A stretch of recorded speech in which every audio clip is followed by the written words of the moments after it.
ఈరోజు మాల్పువా రెసిపీ మీతోటి షేర్ అయితే చేసుకుంటున్నానండి. చాలా టేస్టీగా ఉంటుంది. ఈ విధంగా అయితే చేసుకుంటే ఈజీగా అయిపోతుందండి.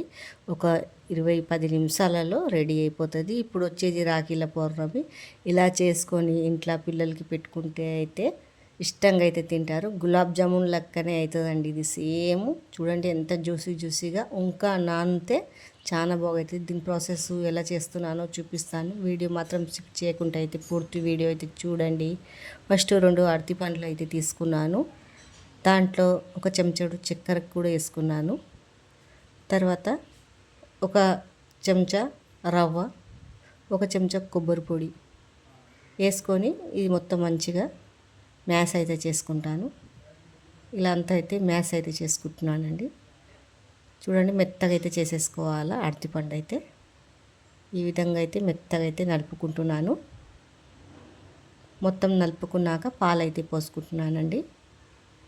ఇలా పాలు పోసుకొని మ్యాష్ అయితే చేసుకోవాలా.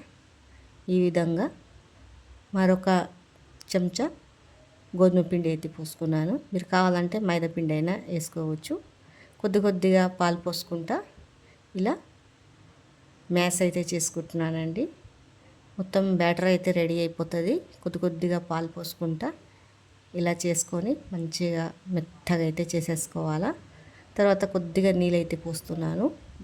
మనకు చూసి వేసుకోవాలండి పలసదనము. ఇలా అంతా మెత్తగా అయితే చేసేసాక పక్కకు పెట్టుకొని ఒక అరగంట నాననియాల. తర్వాత ఒక గిలాసెడు నీళ్ళైతే పోసుకొని ఇక్కడ వచ్చి పాకం అయితే రెడీ చేసుకుంటున్నానండి. 2 చెంచాలు అయితే చక్కెర తీసుకున్నాను పాకంకి.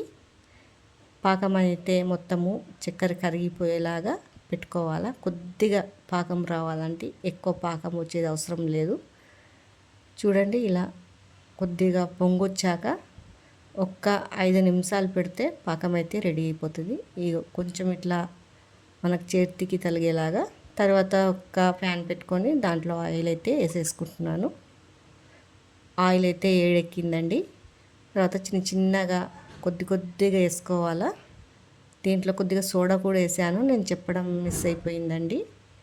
కొద్దిగా ఇలా వేసేసుకొని ఈ పక్కకి ఆ పక్కకి అయితే ఇలా తిప్పేసుకోవాలా.